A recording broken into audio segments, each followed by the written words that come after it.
Alone and abandoned in the mountains, a wheelchair-bound child sings to the spirits of the earth, summoning something that will forever change the fate of those who scorned her. The rising sun painted the ancient stones of Oak Ridge Mountains with gold. The small town in Colorado was waking up slowly, as it had done for generations. Grandma Martha, sitting in her wooden rocking chair on the porch, observed the horizon, while her wrinkled hands prepared tea from herbs collected at the foot of the mountain. "The wind is different today," she murmured to herself, feeling the cold breeze caress her face. Inside the simple but welcoming house, little Moon, 4 years old, played with colorful pebbles that her grandfather, Grandpa Anthony, had collected for her. Her large brown eyes shone with unusual wisdom for someone so young. The wheelchair beside her didn't diminish the enthusiasm with which she organized the stones in patterns only she understood. "Grandma!" she called with her sweet voice. "The mountain is singing today." Grandma Martha smiled, entering the room. It wasn't the first time Moon said she could hear the mountain. Since she was a baby, the girl seemed to have a special connection with Oak Ridge Mountains, something beyond common understanding. "And what is it saying, my little one?" she asked, kneeling beside her granddaughter.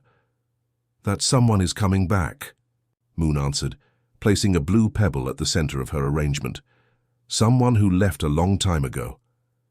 A shiver ran down Grandma Martha's spine. Her granddaughter's words echoed like an omen. That same morning the phone rang, breaking the tranquil routine of the house. Grandpa Anthony answered, and his face hardened with each word he heard from the other end of the line. When he hung up, he remained silent for a few moments before turning to his wife. "It was Richard," he finally said, his voice heavy. "He's coming back to Oak Ridge. He arrives tomorrow." Grandma Martha felt the weight of those words. Richard, her son, had left 3 years ago after Claire, his wife and Moon's mother, had departed from this world during childbirth.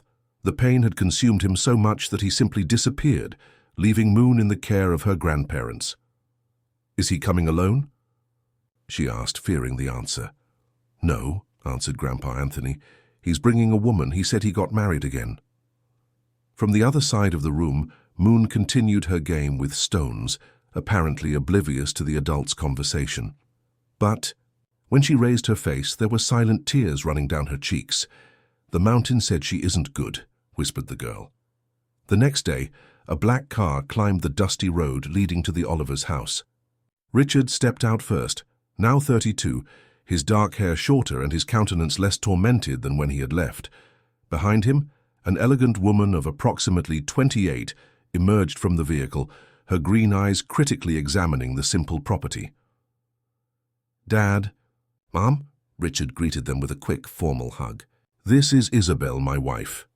Isabel smiled, but the smile didn't reach her eyes.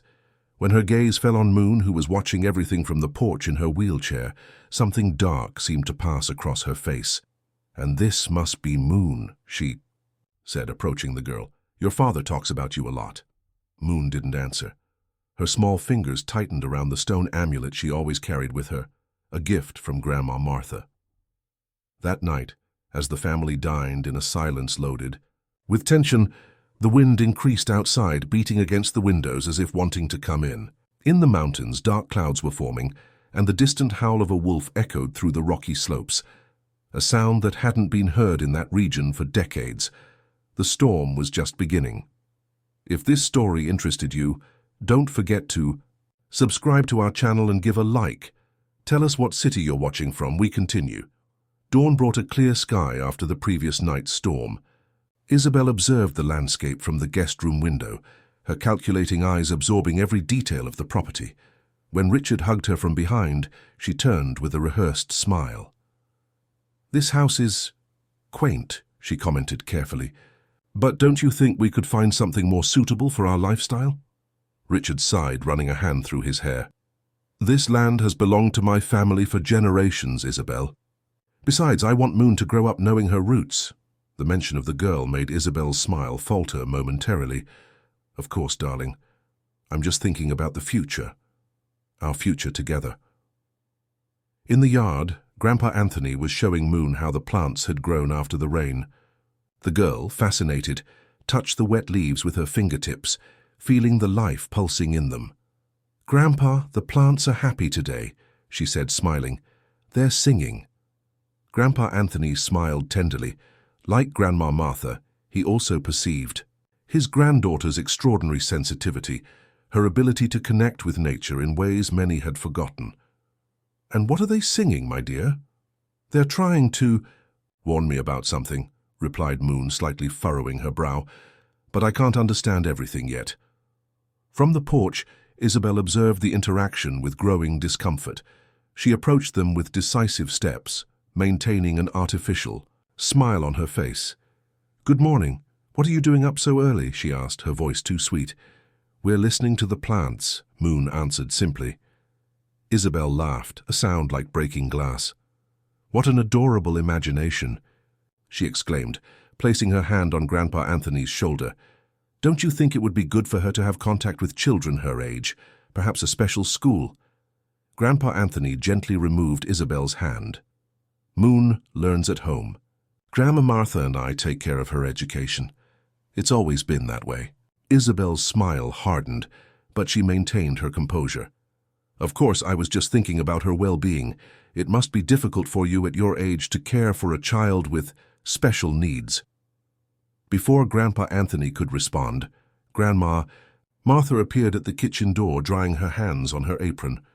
"Breakfast is ready," she announced, her penetrating gaze fixed on Isabel. "And don't worry about us, young lady. We've been taking very good care of Moon for 4 years.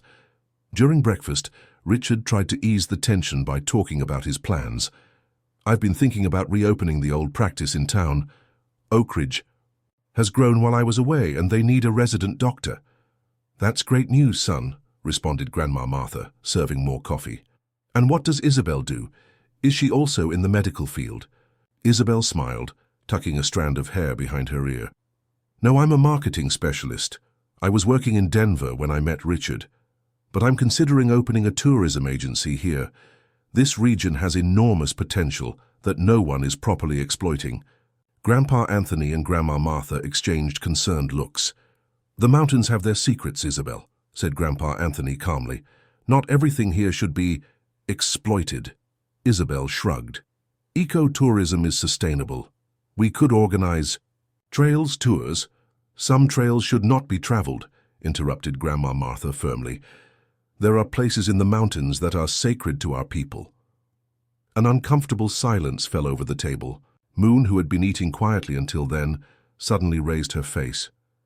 "Isabel has a secret," said the girl, her clear voice cutting through the silence. "She didn't come here because of Daddy."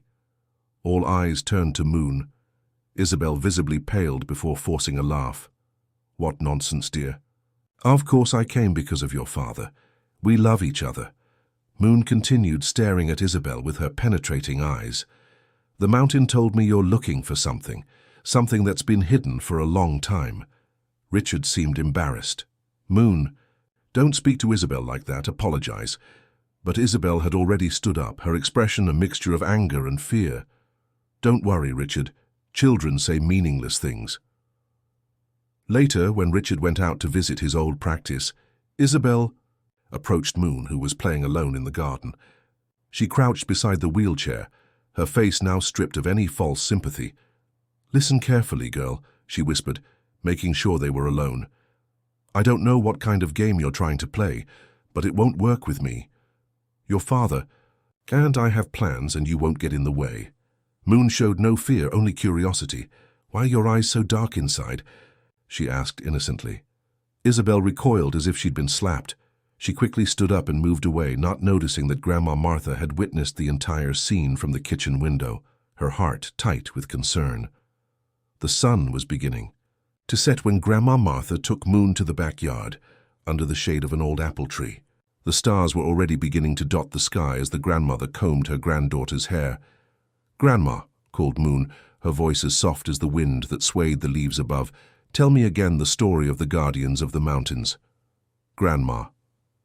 Martha smiled, her skilled fingers braiding the girl's dark hair. "It's an ancient story that my grandmother told me, and her grandmother told her," she began, her voice taking on the cadenced rhythm of ancient storytellers. "They say that even before the first men arrived in these lands, Oak Ridge Mountains was already protected by 4 guardians: the silver wolf, the golden eagle, the spotted jaguar, and the white deer. Moon's eyes shone, absorbing every word. They were the protectors of balance, continued Grandma Martha. Each represented a force of nature: earth, water, fire, and air. Together, they maintained the harmony of the valley. But when men arrived with their machines and ambition, the guardians retreated to the depths of the mountain, awaiting the day when they would be called again. "And how will they be called?" asked Moon, though she already knew the answer. "By someone with a pure heart who knows the ancient song," answered Grandma Martha, finishing the braid. "Someone who can see beyond the eyes and hear beyond the ears." The silence that followed was broken by Isabel, who suddenly appeared in the backyard. "What a folkloric story," she commented with poorly disguised disdain. "Do you really believe that?" Grandma Martha rose slowly, her posture straight despite her advanced age. "Some truths are older than books, young lady. Knowledge doesn't always come from universities."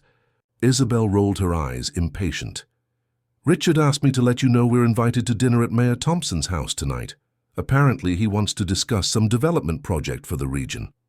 Grandma Martha's face stiffened. "Thompson, again with his projects, as what does he want to destroy now?" Isabel suddenly seemed interested. "You know his plans?"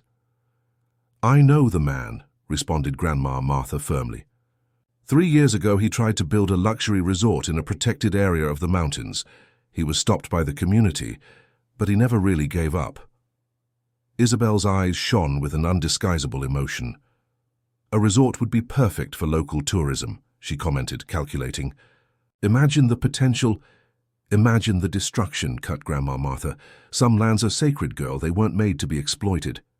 At Mayor Thompson's house, a colonial mansion in the central square, the tension was palpable. The host, a corpulent man in his 50s, conversed animatedly with Richard and Isabel, while Grandpa Anthony and Grandma Martha remained distant, observing with distrust. Moon had stayed at home under the care of Margaret, an old family friend. "I believe we're on the threshold of a new era for Oak Ridge," declared Thompson, raising his glass of wine. "With Dr. Richard's support and the innovative ideas of Mrs. Isabel, we can finally realize the resort project." Grandma Martha couldn't contain herself anymore. "And what happened to the environmental prohibition, Thompson?" she questioned, her voice sharp. "The highlands are still a preservation area." The mayor smiled condescendingly. "We managed a revision of the demarcation," he answered with satisfaction. "The lands of ancient Stone Valley were released for sustainable development." Grandpa Anthony paled. "Ancient Stone Valley? You can't be serious.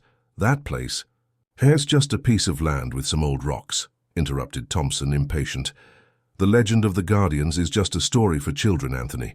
We need to think about progress." Isabel, who was following the discussion with growing interest, approached. "You mentioned a legend," she asked, feigning casual curiosity. "It sounds fascinating." Thompson laughed, serving himself more wine. "A nonsense about guardian spirits and hidden treasures.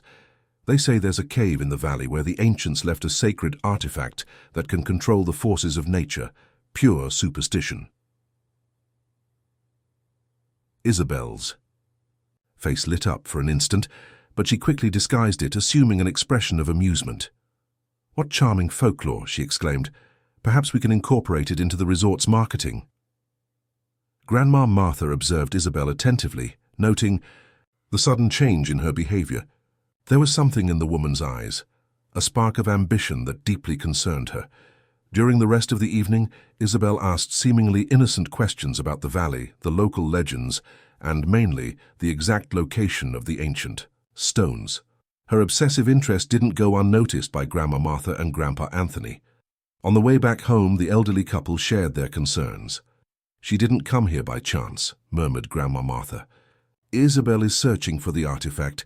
Somehow she discovered about the moonstone." Grandpa Anthony nodded gravely. "And if she finds it—" "We cannot allow it," completed Grandma Martha. "The balance of the entire valley depends on it. It's time to prepare Moon. The girl needs to know her true purpose before it's too late." Night advanced, And in the Oliver's house, Moon slept restlessly, her dreams populated by silver wolves and whispering mountains trying to transmit an urgent message to her. On her chest, the small stone amulet that Grandma Martha had given her glowed softly, as if responding to a distant call. Morning arrived with a thick fog that enveloped Oak Ridge Mountains like a cloak. Grandma Martha was in the yard, harvesting herbs for her teas when Isabel appeared, surprising her. "You're up early today," commented the old woman, without diverting her attention from her plants. Isabel smiled, approaching with calculated steps. "I've always liked the dawn," she answered, carefully observing what Grandma Martha was doing. "Are those medicinal herbs?" "Some heal the body, others protect the soul," replied the woman, enigmatically. "Each has its purpose." Isabel picked a sprig of rosemary, twirling it between her fingers. "You know, after hearing so many stories yesterday, I became curious about this valley. I think it would be a great place for an educational trip with Moon. I'd like to get closer to her." Grandma Martha straightened up, staring at Isabel with penetrating eyes. "Ancient Stone Valley is not a place for tourist excursions." "Why not?" insisted Isabel, feigning innocence. "If it's so special, wouldn't it be good for Moon to know it?" Before Grandma Martha could answer, they were interrupted by Richard's arrival. "Good morning," he exclaimed, kissing his mother's forehead and then Isabel's lips. "What were you talking about?" "Your wife wants to take Moon to Ancient Stone Valley," responded Grandma Martha directly. Richard seemed surprised. "Is that true, Isabel?" "I thought it would be good for her to know the places that are part of the family history," explained Isabel softly. "You yourself said you wanted her to connect more with her roots."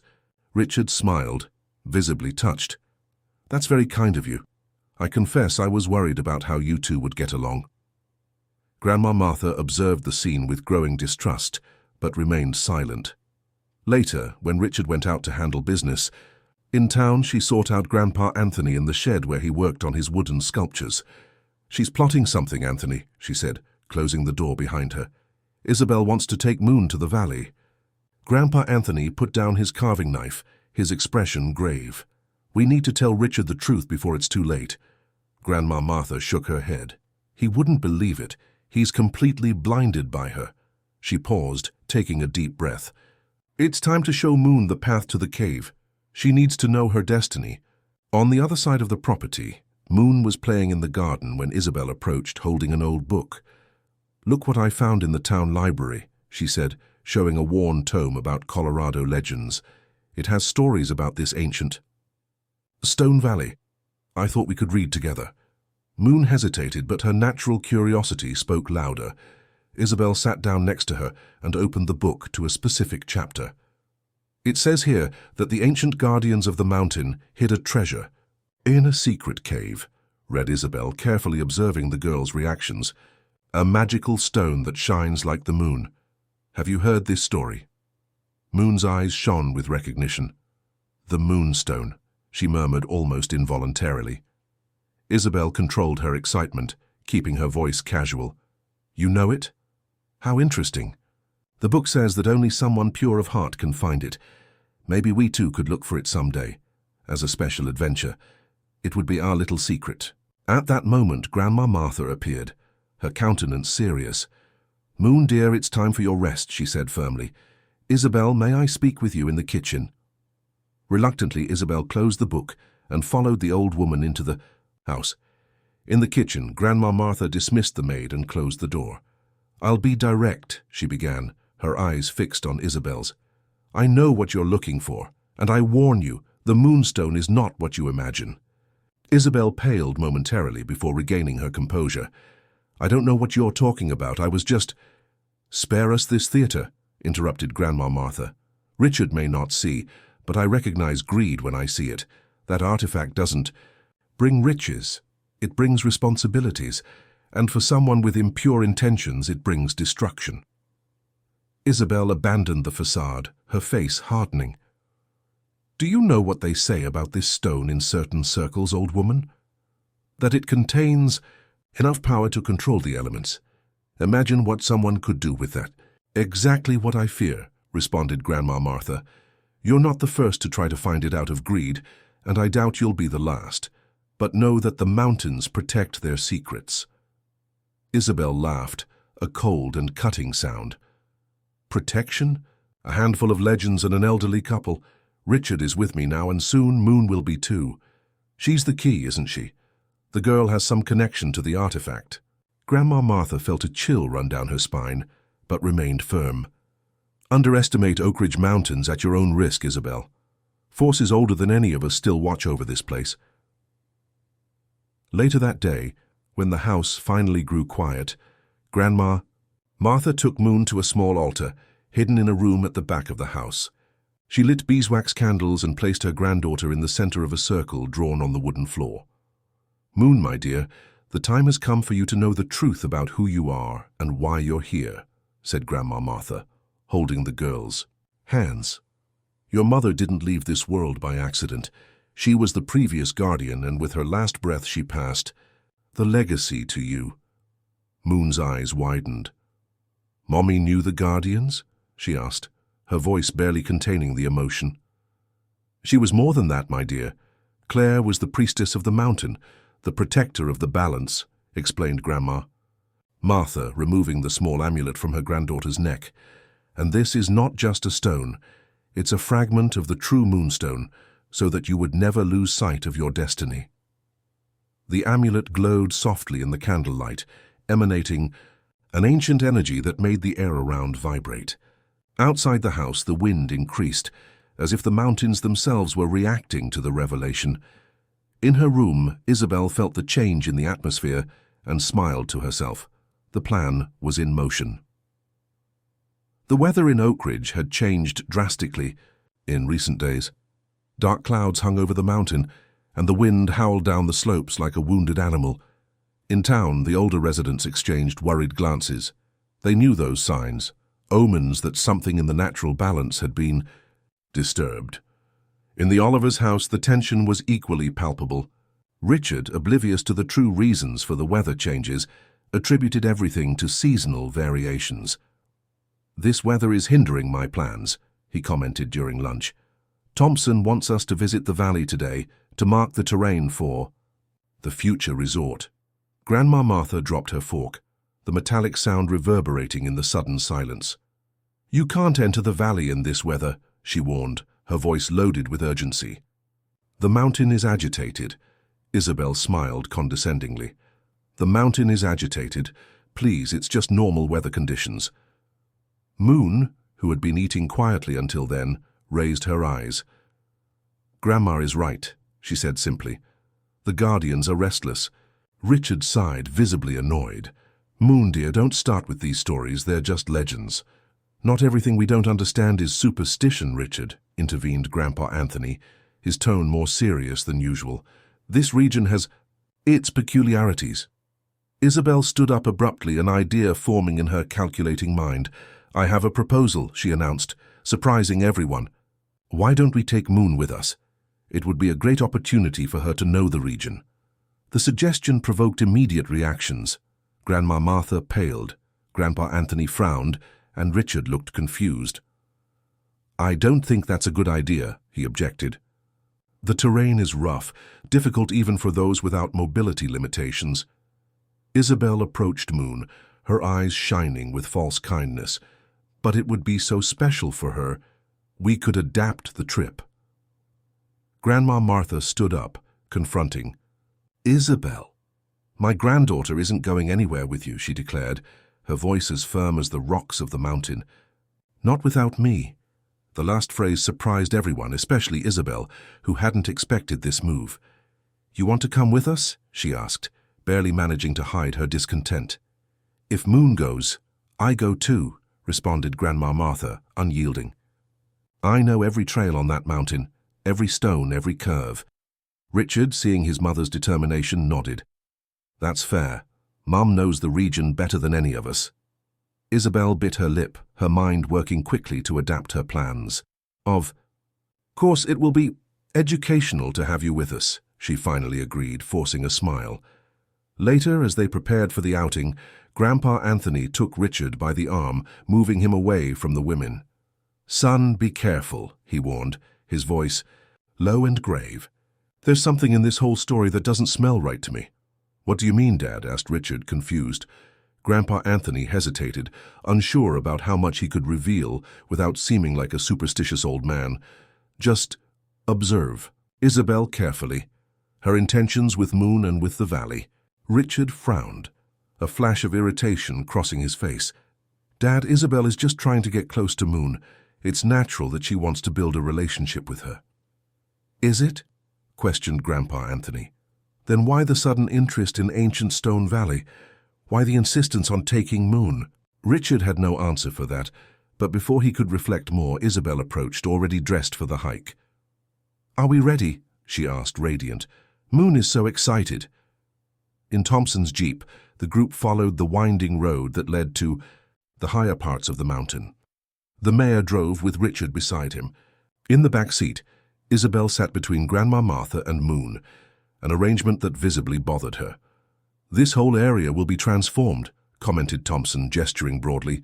"Imagine, luxury chalets, a spa, gourmet restaurants, Oak Ridge will be on the international tourism map." Grandma Martha observed the landscape with sad eyes, seeing beyond the trees and rocks, feeling the ancestral energy that permeated that place. "Human greed has no limits," she murmured, more to herself than to others. As they climbed, the weather worsened. The fog grew denser, and the wind increased its intensity, whipping the trees with growing fury. "Maybe we should go back," suggested Richard, concerned. "This weather doesn't seem safe." "Nonsense," retorted Thompson. "It's just a bit of wind. Besides, we're almost there." When the jeep finally stopped in a natural clearing, the fog was so thick they could barely see a few meters ahead. "Welcome to the future Golden Ridge Resort," announced Thompson with a theatrical flourish, opening his arms. Isabel immediately exited the vehicle, her eyes scanning the environment with barely disguised avidity. She wasn't interested in the resort, but in what was hidden beyond the clearing. Grandma Martha helped Moon descend, supporting her in her special chair for rough terrain. "Do you feel that, Grandma?" whispered the girl, firmly holding the amulet on her neck. "The mountain is singing." The old woman nodded, also perceiving the subtle vibration in the air, an ancient call that few could hear. "It always sings for those who know how to listen, my little one." Isabel approached the two, interrupting the moment. "Moon, dear, would you like to see an incredible view?" she asked sweetly. "There's a lookout just ahead." Grandma Martha interposed herself between them. "I think we should all stay together," she said firmly. "The fog is too dense for us to separate." The silent confrontation between the two women was interrupted by a thunderous sound coming from the mountain. A tremor shook the ground, making everyone lose their balance. "What was that?" exclaimed Richard, alarmed. "Just a small rockfall," responded Thompson, although his voice betrayed nervousness. "It happens all the time this time of year." But it wasn't a simple rockfall. It was a warning from the mountain, a manifestation of its growing agitation. And at the center of that silent whirlwind of ancient energy, Moon closed her eyes, her small body trembling slightly as she absorbed the signals that only she could fully interpret. The storm was about to break, both in the sky and in the hearts of those who ventured into the domain of the Guardians. If this story interested you, don't forget to subscribe to our channel and give a like. Tell us what city you're watching from. We continue. The fog enveloped the group like a ghostly cloak, isolating them from the rest of the world. Thompson nervously consulted his map and GPS, visibly disturbed by not being able to properly orient himself. "We should have brought a local guide," he muttered, frustrated. Grandma Martha observed everything with attentive eyes, noticing every movement of Isabel, who kept circling the perimeter of the clearing, as if looking for something. "The trail to the lookout must be over there," pointed Isabel, indicating a narrow passage between two imposing rock formations. Richard approached Moon, who remained strangely calm amid the growing tension. "Are you okay, my little one? Aren't you scared?" he asked, genuinely concerned. Moon smiled, her eyes reflecting a wisdom beyond her years.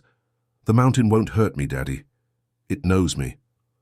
Richard frowned, disconcerted by the enigmatic response. Before he could question more, Thompson approached, clapping his hands to get everyone's attention. "Let's split up to cover more ground," he proposed. "Richard and I will check the west side for the main foundations of the resort. Isabel can see. Take Moon and Grandma Martha to see the lookout. We'll meet back here in an hour." Isabel couldn't hide her smile. It was exactly what she wanted. "Excellent idea," she quickly agreed. "Shall we, Moon? It will be fun." Grandma Martha immediately perceived the trap. "I prefer that we all stay together," she insisted. "This place can be treacherous for those who don't know it well." Thompson laughed, dismissing the concern. "Grandma Martha, with all due respect, but we've been here several times for preliminary studies. It's perfectly safe." "For you, perhaps," responded the old woman, her eyes fixed on Isabel. "But there are places in the mountains that don't welcome certain types of visitors." Isabel held the gaze, a silent challenge hanging between them. Richard, misinterpreting the tension, intervened. "Mom, please, Isabel just wants to show the place to Moon. What harm could there be in that?" "More than you imagine," murmured Grandma Martha, but realizing she was in the minority, reluctantly yielded. "All right, but let's all go to the lookout first. Then you can head to the west side." Thompson opened his mouth to protest, but Isabel interrupted him. "That seems fair to me. Let's all go to the lookout and then separate." As they walked along the narrow trail, the wind increased, bringing with it a different aroma, a mixture of wet earth and something older, primordial. Moon breathed deeply, as if recognizing that scent. "We're close," she whispered. Isabel, pushing Moon's special chair, leaned down to ask, "Close to what, dear?" "To the sacred place," the girl answered simply. Isabel's eyes shone with barely contained ambition. "Grandma." Martha, who was walking just behind, noticed the change in the woman's expression and quickened her pace to stay closer to her granddaughter. When they reached the lookout, even Thompson and Richard fell silent, impressed by the spectacular view that unfolded. Despite the fog, they could see the valley below, the ancient rock formations, and the river that meandered like a silver ribbon. "It's breathtaking," commented Richard in awe. Thompson was already calculating the profits. "Imagine a panoramic restaurant here.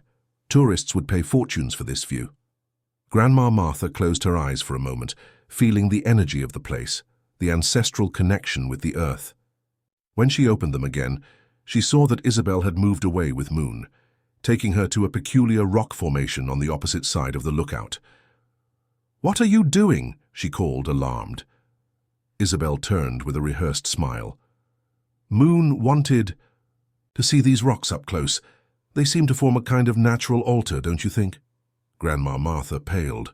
That was, in fact, one of the sacred altars of the ancient guardians, a point of connection between the material world and the spiritual. That Isabel had found it so easily was no coincidence. "Get away from there," she ordered, her voice firmer than ever. "That place is not to be disturbed." Richard, irritated by his mother's insistence, intervened. "Mum, enough of these superstitions. They're just rocks." "Your son is right, Grandma Martha," added Thompson condescendingly. "We need to overcome these primitive beliefs if we want Oak Ridge to progress." A sudden thunder split the sky, followed by lightning that illuminated the entire valley. The storm, which had been threatening for hours, finally broke. The rain began to fall violently, turning the trail into slippery mud in seconds. "We need to get out of here," shouted Richard, trying to make himself heard above the noise. Thompson agreed, already running back to the main trail. "Let's get to the jeep. Hurry!" Grandma Martha searched for Moon with her eyes, only to discover that Isabel was already pushing the girl's chair along a different path, quickly moving away from the group. "Isabel!" she called, desperate. "Where do you think you're going?" Richard also noticed the movement. "Isabel, come back, it's dangerous." But Isabel was already too far away to hear, or pretended not to hear. With surprising dexterity for someone unfamiliar with the terrain, she pushed the wheelchair along an almost invisible trail that descended toward the heart of the valley. "Quick, Moon," she whispered, her face transformed by greed. "You're going to show me where the cave is, where the moonstone is." Moon, despite her growing fear, remained strangely calm. "Why do you want to find it?" she asked, her voice almost inaudible under the roar of the storm. Isabel laughed, a cold sound that was lost in the wind. "Power, child. They say whoever possesses the moonstone will control the elements and the forces of nature. Imagine what I could do with that." Moon touched the small amulet on her neck, feeling it pulse against her skin. "The stone doesn't work like that," she tried to explain. "It doesn't give power. It restores balance." "That's what they tell fools to keep them away," retorted Isabel, without slowing her pace. "Your mother knew the truth. That's why she died, isn't it? She found the stone." Moon's heart tightened at the mention of her mother. "Mommy was the guardian," she said simply. "She protected the stone." Isabel stopped abruptly, turning the chair to face Moon. "Then you know where it is," she exclaimed, triumphant. "Take me there now." In the clearing above, Richard, Grandma Martha, and Thompson frantically searched for Isabel and Moon. "She must have slipped somewhere," shouted Richard, desperate. Grandma Martha knew better. With a determination born of love and duty, she moved away from the men and closed her eyes, letting her ancestral connection with the mountain guide her. When she opened them again, she knew exactly where Isabel had taken her granddaughter. "To the Whisper Cave," she murmured, her heart tight with fear. "The main sanctuary." Without a word to the others, she began to descend the slippery slope, following the steps of Isabel and Moon. The betrayal had been consummated, and now only the ancient guardians could protect the little priestess from the evil that threatened her. Tentar novamente es continuar editar continuando traducción, siguiendo con la historia de Isabel. Once I need to continue the English translation of this story, maintaining the Americanized names and settings while preserving the original narrative structure and themes. Let me pick up where I left off. In the last part, Isabel had taken Moon toward the Whisper Cave, while Grandma Martha followed them, recognizing the danger. Richard and Mayor Thompson were still searching for them in the clearing above. I'll continue with Isabel and Moon's journey into the cave and Grandma Martha's pursuit. The rain mercilessly lashed Oak Ridge Mountains, transforming trails into torrents and soaking the soil. Isabel, determined and blinded by ambition, continued, pushing Moon's chair along increasingly dangerous paths, descending toward the heart of the valley. "We're lost," said Moon, trying to make Isabel reconsider. "Nobody can find the cave in this weather." "Don't underestimate me, girl," replied Isabel, a feverish gleam in her eyes. "I've researched for years. I looked in ancient books, scrolls, studied maps. I know that Whisper Cave is near the stream with the red stones." Moon felt a chill down her spine. Isabel knew more than she should. "How did you discover all this?" she asked, genuinely curious. Isabel smiled, a smile that didn't reach her eyes. "Your mother wasn't the first guardian I met," she revealed. "There was another years ago, in a village in northern Colorado, an old woman who kept the secrets of another sacred place." Something in the way Isabel said it made Moon shudder. "What happened to her?" Isabel shrugged, indifferent. "Tragic fates happen, especially when people refuse to share valuable knowledge." Her terrible understanding took hold of Moon. Isabel wasn't just ambitious, she was dangerous. "It was you, wasn't it?" whispered the girl. "It was you who made my mother leave this world." For a moment, Isabel's face hardened, revealing the cruelty behind the mask. "Your mother was foolish, just like your grandmother. She believed that the stone's power should remain hidden, used only to balance nature," she said with disdain. "Imagine what we could do with that power.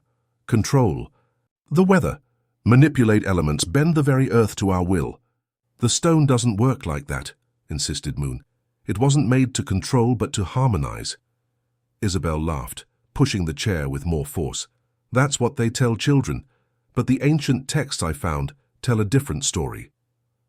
The moonstone was created by the ancients to dominate the forces of nature. The trail was becoming increasingly steep, and the chair began to slip in the mud. Moon held on tightly, fearing she might fall at any moment. "I can't push this thing anymore," declared Isabel, stopping abruptly. "I'll have to carry you." Without waiting for a response, She picked Moon up in her arms. The girl was light, but Isabel clearly wasn't used to carrying weights. They advanced with difficulty down the slippery slope until they reached a rock formation that looked like a natural arch. "There!" exclaimed Isabel, triumphant. "The entrance to the cave!" It was a discreet opening in the rock, almost hidden by dense vegetation. If you didn't know what to look for, anyone would pass right by without noticing it. As they approached the entrance, Moon felt the amulet on her neck grow warmer, pulsing against her skin like a small heart. Meanwhile, higher up the mountain, Grandma Martha descended with difficulty along the same trail, guided by a deeper knowledge than any map. The rain punished her elderly body, but her determination didn't waver. Richard and Thompson had headed toward the jeep, believing that Isabel and Moon might have sought shelter there. Only Grandma Martha knew where Isabel was really going. "Hold tight, my little one," she murmured to the wind, as if her words could reach her granddaughter. "The guardians are with you." At the entrance to the cave, Isabel placed Moon on the ground, leaning her against a rock. "Now tell me," she demanded, her voice hard, "where exactly in the cave is the stone?" Moon looked into the dark interior of the grotto, feeling an ancient and powerful presence waiting inside. "I can't simply show you," she responded calmly. "The stone reveals itself only to those it chooses." Isabel lost patience, grabbing Moon by the shoulders. "No more games. Take me to the stone now, or what?" The girl's voice sounded surprisingly firm. "Will you abandon me here? Hurt me?" "The guardians are watching, Isabel. They always have been." As if in response to Moon's words, a long, melancholy howl echoed through the valley, cutting through the noise of the storm. Isabel froze, looking nervously around. "What trick is this? There haven't been wolves in this region for decades." "The guardians aren't ordinary animals," explained Moon, a strange gleam in her eyes. "They're ancient spirits that take physical form when necessary." The howl sounded again, closer this time. Isabel roughly pulled Moon, dragging her into the cave. "Enough stories, let's finish this quickly."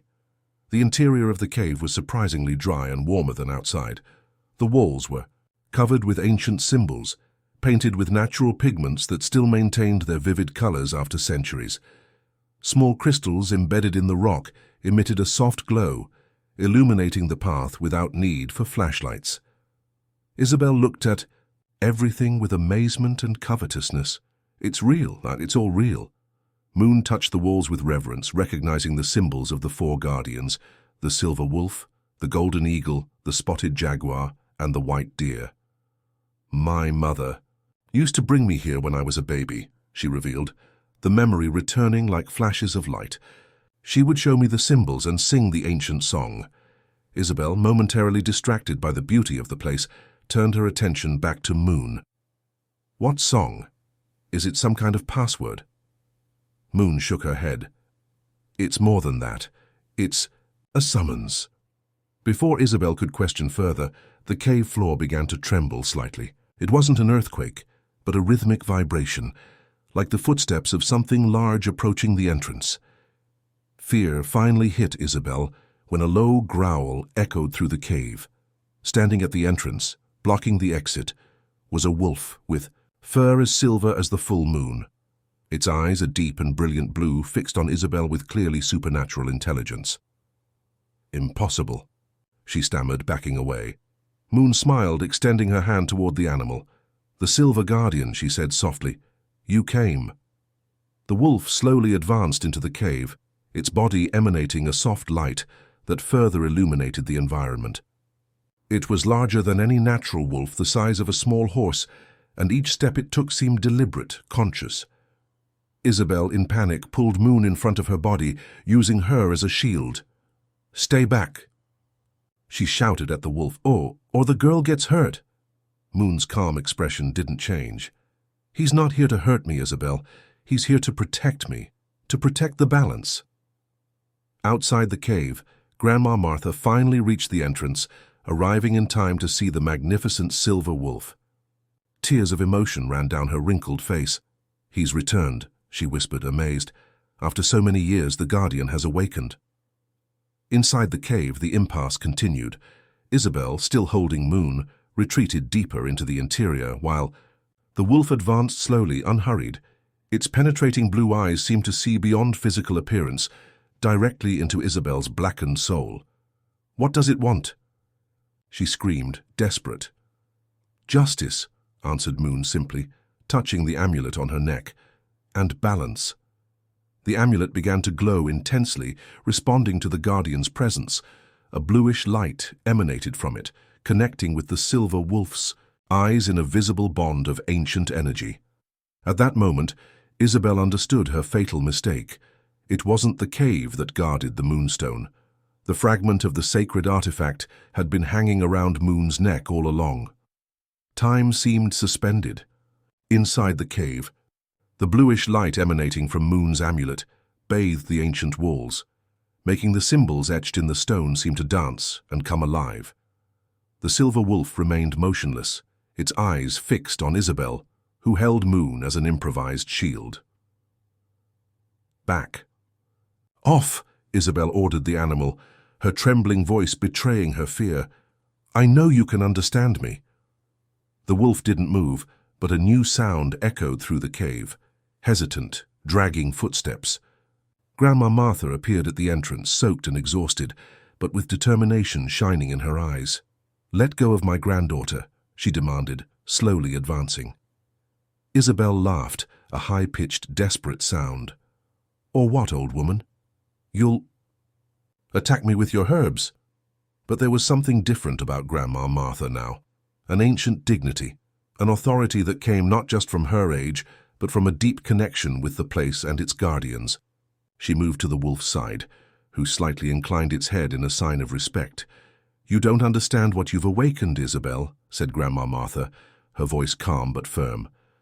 "The stone isn't just an object of power, it's part of an ancient balance." "Lies!" shouted Isabel. "You want the power just for yourselves. It's always been that way with the old families of this place." Moon, still in Isabel's arms, touched the glowing amulet on her neck. "It's not power, Isabel," she explained, gently. "It's responsibility. The stone chooses its guardians, not the other way around." A new tremor shook the cave, stronger than the previous one. Small stones began to fall from the ceiling. The mountain's balance was rapidly unraveling. "What's happening?" asked Isabel, nervously looking up. "The mountains respond to the disturbance." "Of balance," explained Grandma Martha. "You brought greed and violence to a sacred place. The mountain reacts." At that moment, concerned voices echoed from outside. Richard and Thompson had followed the footprints left in the mud. "Mom!" called Richard, entering the cave. "Isabel! Moon! Are you—" His words died when he saw the scene. His daughter in his wife's arms like a hostage, his mother beside a gigantic silver wolf, and the strange blue glow that enveloped everything. "What's going on here?" he stammered, unable to process what he was seeing. Thompson entered right behind him, turning pale at the sight of the wolf. "My God, is this real?" he murmured, his usual cynicism replaced by genuine fear. Isabel saw in Richard her last chance. "Richard, thank God you're here," she exclaimed, her voice transforming into a desperate plea. "Your mother and this animal are trying to hurt us. Help us." But Richard, despite his initial disbelief in legends and superstitions, could now clearly see who the real threat was. His daughter's eyes, calm and wise, contrasted with the uncontrolled panic in Isabel's. "Let go of my daughter," he said, stepping forward. "Now, Isabel." Isabel's mask fell completely, her face contorted into an expression of anger and frustration. "You, too," she hissed. "After everything I did to find you, to get close to you and this damn stone." The truth hit Richard like lightning. "You never loved me?" he asked, the pain evident in his voice. "It was all a lie?"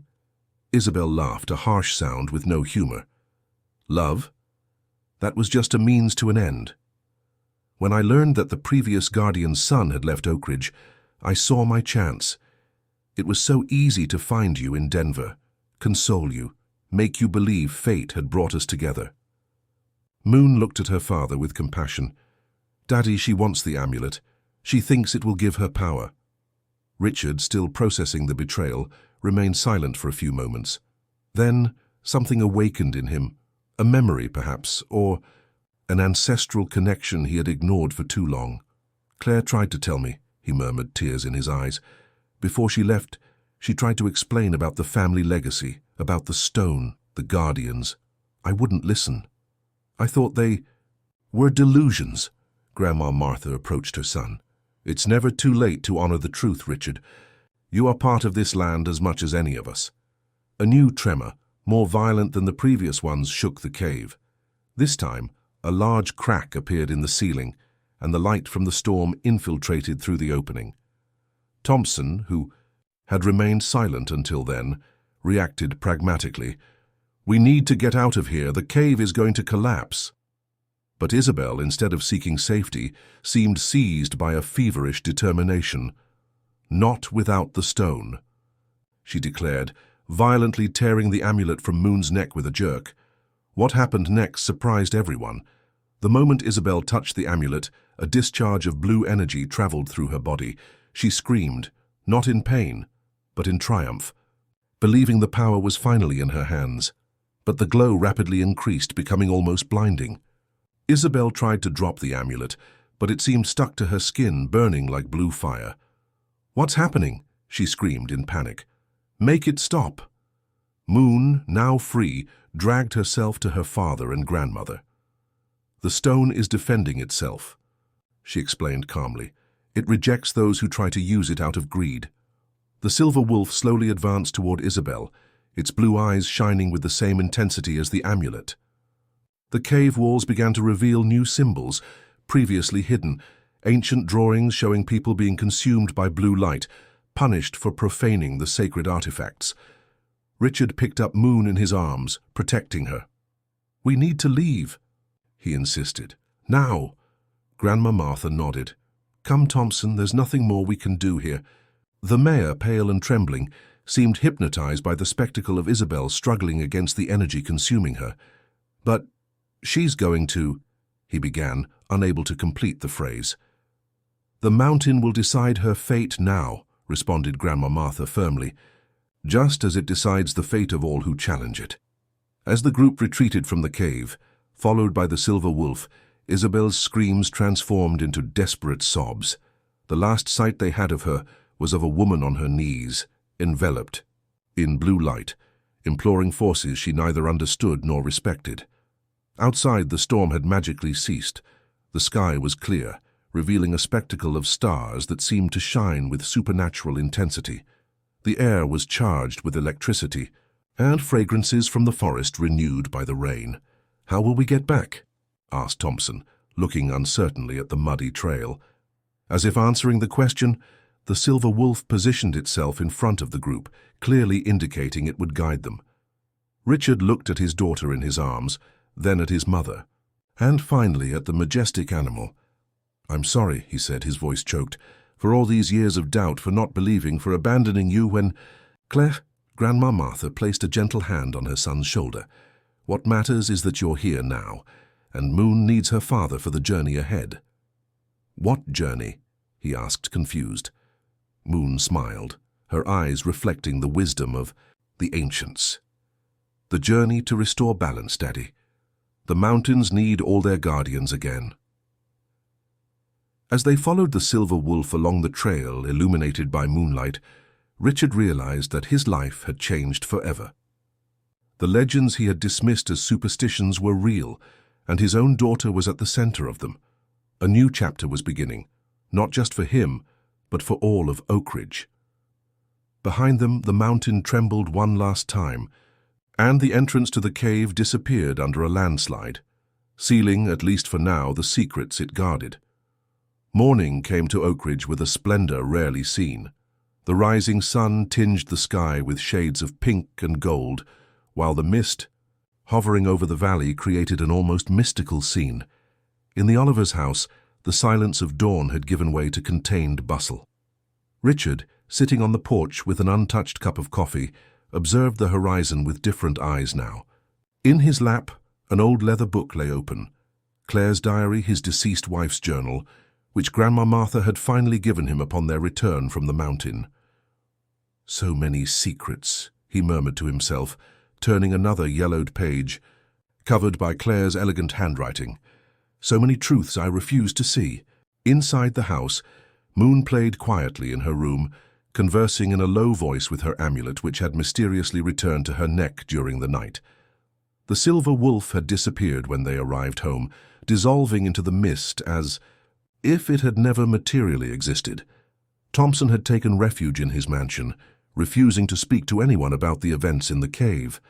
After what he had witnessed, his plans for the resort had been completely abandoned.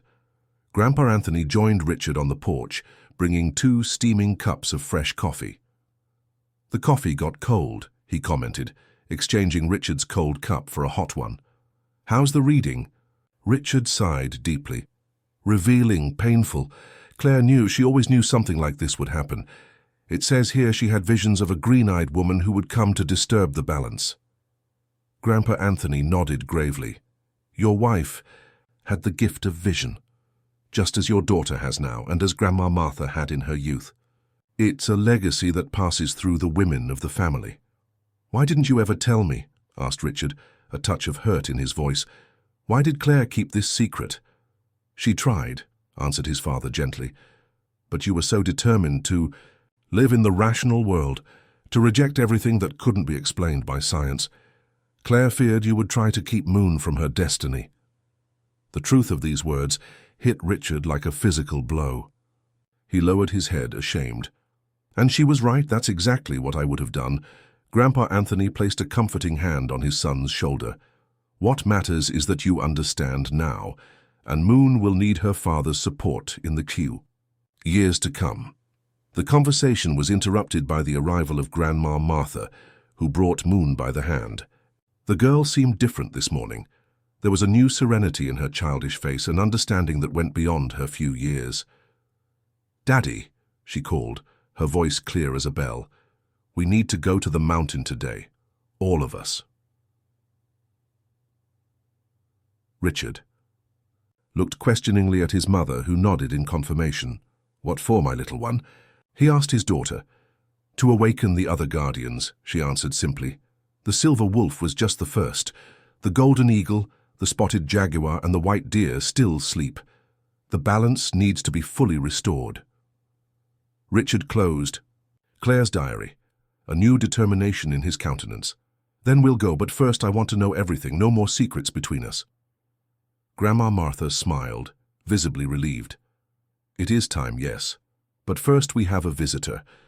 As if in response to her words, the sound of an approaching car reached them. Down the dirt road an old Jeep approached, raising dust. At the wheel was a middle-aged man with Native American features and graying hair. "Joe," identified Grandpa. Anthony, surprised. "What's he doing here?" "I called him," answered Grandma Martha. "If we're going to restore the balance, we'll need all the help we can get." The vehicle stopped, and the man got out with agile movements despite his advanced age, his eyes penetrating and dark, immediately fixed on Moon. "So it's true," he said, approaching. "The new guardian has awakened the first protector." Moon smiled, as if recognizing an old friend. "Joe Thundercloud," she greeted with respect, "the guardian of knowledge." The man smiled, genuinely surprised. "You know me, little one?" "Not personally," replied Moon, "but the silver wolf showed me. You're the last of the ancient shamans in this region, the one who kept the secrets when all the others left." Richard observed the interaction with fascination. It was as if his daughter were 2 people, the 4-year-old child and an ancient sage, both inhabiting the same body. Joe turned to Richard, extending a calloused hand. "You must be Martha's son. Finally decided to accept your role in this story?" Richard accepted the handshake, feeling a strange energy in the contact. "I'm trying to understand exactly what that role is." The shaman smiled, understanding. "The path reveals itself as we walk, not before. Shall we? The mountain awaits us." As the group prepared for the journey, another scene unfolded in town. Residents reported strange sightings on the slopes of the mountains. A large golden eagle that no one had seen before, giant feline footprints near the river, and tracks of an albino deer in the dense forest. The town elders exchanged meaningful glances. The legends they told their grandchildren were coming to life before their eyes. In Whisper Cave, now sealed by the landslide, something extraordinary was happening. The place where Isabel had last been seen glowed intensely, a bluish light pulsing like a heart.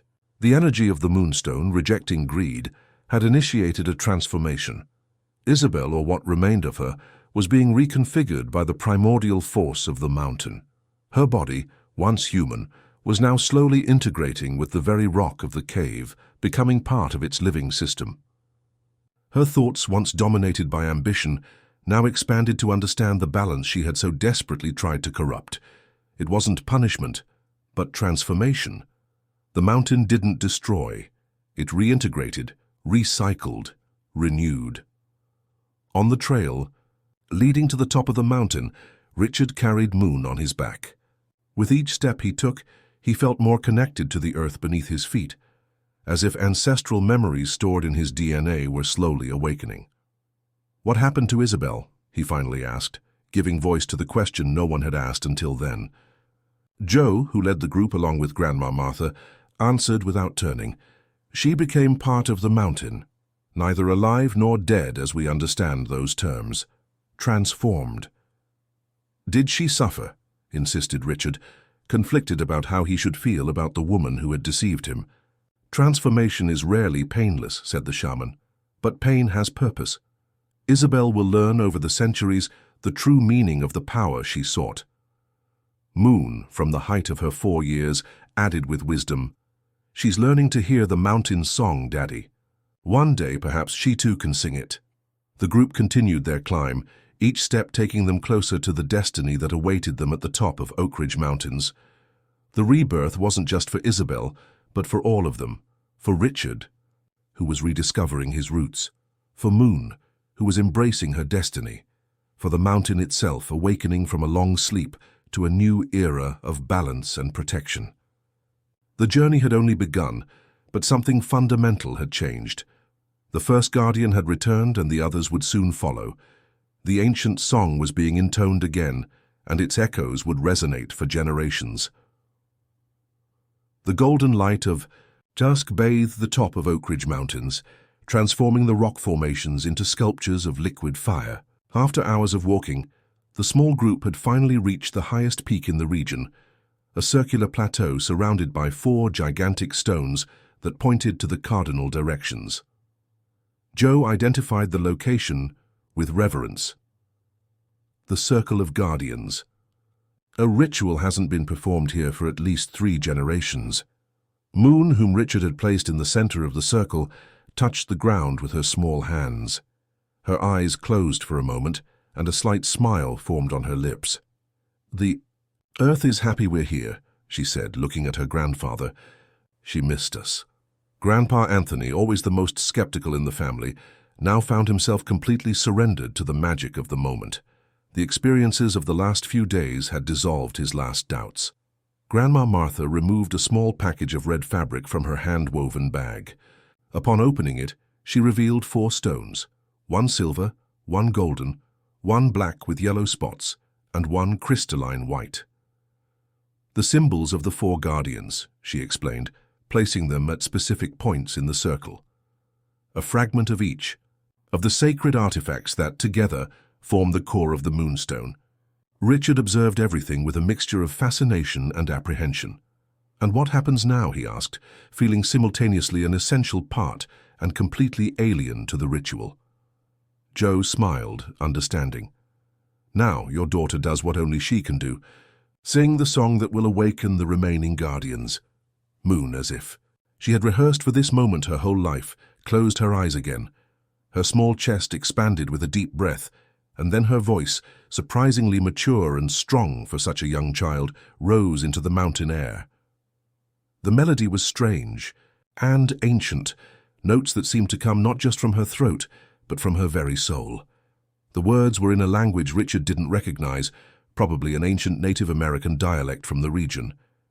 As she sang, the air around the circle began to visibly vibrate, like heat waves over hot asphalt. The 4 stones arranged by Grandma Martha began to glow, first softly, then with increasing intensity. "It's working," whispered Grandma Martha, tears running down her wrinkled face. "After so many years, it's really working." The amulet on Moon's chest was also glowing now, pulsing in synchrony with the 4 stones. The song reached its peak, the girl's voice echoing down the slopes of the mountain, as if the mountain itself was amplifying the sound. Then they came. First, the silver wolf, already known, emerged from the forest below, climbing the slope with majestic steps. Its blue eyes shone with the same supernatural light as the amulet. Next, the beating of giant wings was heard. Circling the peak, a golden eagle of impossible proportions glided gracefully, its feathers reflecting the light of the setting sun like polished metal. It landed on the eastern stone of the circle, its talons leaving deep marks in the rock. From the south, a roar reverberated through the valley. A spotted jaguar as large as a horse with black fur and golden spots emerged from the dense vegetation. Its movements were fluid like water, and its amber eyes fixed on the circle as it approached. Finally, from the north, a white deer with crystalline antlers advanced with silent steps. Its coat was so white it seemed to emit its own light, and each step it took made small flowers sprout from the ground. The 4 guardians positioned themselves at the cardinal points of the circle, each aligned with one of the glowing stones. Moon continued singing, her voice now interwoven with other sounds: the wolf's howl, the eagle's cry, the jaguar's roar, and a melodious, vibrant sound emanating from the deer. Richard, Grandma Martha, Grandpa Anthony, and Joe observed in reverent silence. They were witnessing something no human had seen in generations: the complete reunion of the ancestral guardians of Oak Ridge Mountains. When the song finally came to an end, Moon opened her eyes. There was no fatigue on her face, only serene joy. The guardians remained motionless like living statues sculpted by nature. "It is done," announced Joe, his voice barely more than a whisper. "The circle is complete again." Moon extended her hands, and to everyone's amazement, the 4 animals approached simultaneously, touching her small body with muzzle, beak, nose, and forehead respectively. An intense light emanated from these points of contact, completely enveloping the girl for a few seconds. When the light dissipated, the guardians had retreated, and Moon smiled radiantly. "They spoke to me," she said, amazed. "They told me so. Many things." "What did they say, my little one?" asked Grandma Martha, approaching to embrace her granddaughter. "They said they'll stay now, that they won't leave again." "The mountain is protected and they'll help it heal," replied Moon, her eyes shining with tears of joy. "And they also showed me what happened to Isabel." Richard tensed, uncertain if he wanted to hear. "What did they see?" he asked, despite his apprehension. "She's not gone, Daddy," explained Moon with surprising gentleness. "She transformed. The stone doesn't destroy, it transforms. Isabel is becoming part of the mountain itself now. One day, when she has learned the true meaning of balance, she may help protect what she once wanted to exploit." Richard felt a weight lift from his shoulders. There was no denying Isabel's betrayal, the harm she had tried to do, but knowing that even she had a chance at redemption brought him unexpected peace. "And now?" he asked, looking at the horizon where the sun was beginning to disappear. "What happens next?" Joe smiled, following Richard's gaze. "Now, the real work begins. The mountain is protected by the guardians, but the world out there continues to change. A constant balance will be needed between preservation and progress, between the old and the new." "And that will be Moon's role?" questioned Richard, feeling a paternal concern mixed with pride. "It will be the role of all of you," corrected the shaman. "Moon is the center, the direct connection with the guardians, but she will need support. A child should not carry such responsibility alone, even a child like her." Grandma Martha took her son's hand between hers. "We were waiting for you, Richard. The family needs to be united for the balance to be maintained. Claire knew this. That's why, even knowing she would leave this world early, she chose to have Moon. She trusted that one day you would understand and return." The words hit Richard deeply. All these years, He had believed that Claire had departed without purpose, a random tragedy that destroyed his world. Now he understood that even that loss had a greater meaning within the mountain's plan. "I will stay," he declared, his voice firm with new conviction. "We all will stay. Oak Ridge is our home, and we'll care for it together." The Guardians, as if understanding and approving his decision, emitted their characteristic sounds in unison, a wild and powerful chorus that echoed through the valley. Moon laughed, delighted, and then, to everyone's surprise, she rose from her chair. With faltering but determined steps, she took her first steps without support, walking to the silver wolf, who lowered its head to receive her embrace. "Moon!" exclaimed Richard, amazed. "You're walking." "The Guardians healed me, Daddy," she explained, radiant. "They said I'll need to explore many paths in the mountains, and they would give me the legs for it." Grandma Martha and Grandpa Anthony embraced, too emotional to speak. Joe nodded, as if he had always known this would happen. As the last ray of sunlight disappeared on the horizon, the stars began to dot the sky over Oak Ridge Mountains. Below in town, people looked up at the mountaintop, where 4 distinct lights now shone: silver, golden, spotted, and white. The ancient stories that grandparents told their grandchildren would gain new meaning in the years that followed. Ancient Stone Valley would be declared a natural sanctuary, protected not only by human laws, but by forces older and wiser. At the center of these changes would be a family reunited by destiny, guided by a small guardian who understood the language of the mountain. And Moon, the girl who had once been limited to a wheelchair, now ran freely along the slopes of the mountains, accompanied by guardians invisible to most, but always present for those who knew how to see. The ancient song would echo for generations, reminding everyone that balance is fragile and precious, that nature has its own guardians, and that purity of heart can awaken forces that the modern world has forgotten. In the years that followed, Thompson would abandon his plans for the resort and, influenced by the transformative experience in the cave, establish the first environmental conservation foundation in Oak Ridge. Richard would reopen his practice in town, dividing his time between healing people and helping to heal the land. Grandpa Anthony would carve images of the 4 guardians that would become symbols of the renewed town, and Grandma Martha, sitting in her rocking chair, would observe with serene satisfaction as Moon grew, strong and wise, a living bridge between worlds, her father's science and the ancestral magic of her maternal lineage.